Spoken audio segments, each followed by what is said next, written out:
Hello, everyone. My name is Johnny Jean Louis. I'm a firefighter paramedic.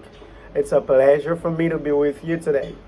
Today, we have about 25 high school teachers who are gathered to listen to this very important topic.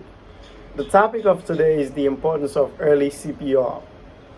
Throughout this presentation, we're going to talk about how to recognize someone is in cardiac arrest, what happens during a cardiac arrest, and finally, why is CPR important and how to effectively do CPR during a cardiac arrest. Let's begin by talking about how to recognize that someone is in cardiac arrest.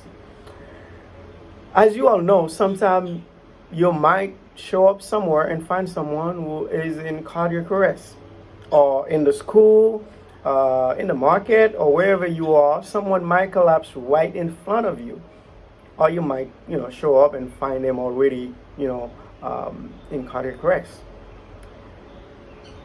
What to do when you find someone who is unresponsive? The first thing you want to do is check for pulse and breathing. You want to do that in about 5 to 10 seconds because you do not want to take a long time to try to find out if they have a pulse. In another presentation, I will show you exactly how to properly check for pulse and breathing. If you check and that person is in cardiac arrest, they do not have a pulse, they are not breathing, that means they are either in cardiac arrest or respiratory arrest. Now, what happens during a cardiac arrest? As you know, the heart has an electrical system that helps circulate blood to the brain and the rest of the body. For some reason, there might be a blockage or there might be any other abnormal rhythm that cause the heart to stop beating or to stop pushing that blood to the brain and the other part of the body. It might be VFib, which is ventricular fibrillation, or VTAC, ventricular tachycardia. At this time, the heart is not actually beating. It is like quivering. And when that happens, you know for sure that this person is in cardiac arrest.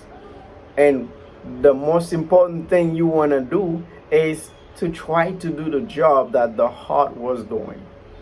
And how do you do that?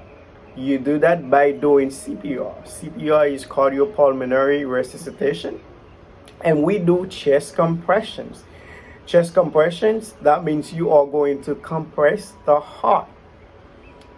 You place two hands for an adult, or if it's a child, you put one hand or two hands, depends on how big the child is. You put two hands in the middle of the chest, and you push at least 2.5 inches deep. You want to do that at least 100 to 120 compressions per minute. Whenever possible, you want to give 2 breaths every 30 compressions. And also, whenever possible, if you have someone with you, you want to switch every 2 minutes or 5 cycles. You switch because if you are tired, you are not going to be able to provide good chest compressions. And when you are doing chest compressions, you want to allow complete chest recoil. What is that? That means when you push down, you want to let your hand come back up so that the heart can be filled with blood, and also that blood will be pushed again when you compress the heart.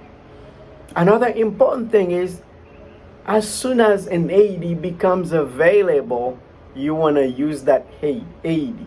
And AED is there to try to restore heartbeat. And the AED will be able to recognize if there is a shockable rhythm or if there is not shockable rhythm. And you don't want to, waste time trying to find out where the AED is before you start chest compressions, but you don't want to have the AED and not use it, because this is also a very important part. Remember, if someone is in cardiac arrest, the first thing, check for pulse, check for breathing. After that, start chest compressions as soon as possible. Whenever AED becomes available, use it.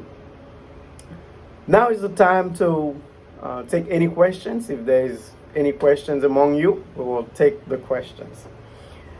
And if you do not have any questions, please, I would appreciate if you could leave some feedback for us after the class. We do have some papers that you can fill out to let us know how it was, what we can change to make it better, because we want to have this class for as many teachers, as many people as possible, because we want them to know that CPR can save lives. Thank you. It was a pleasure to be with you.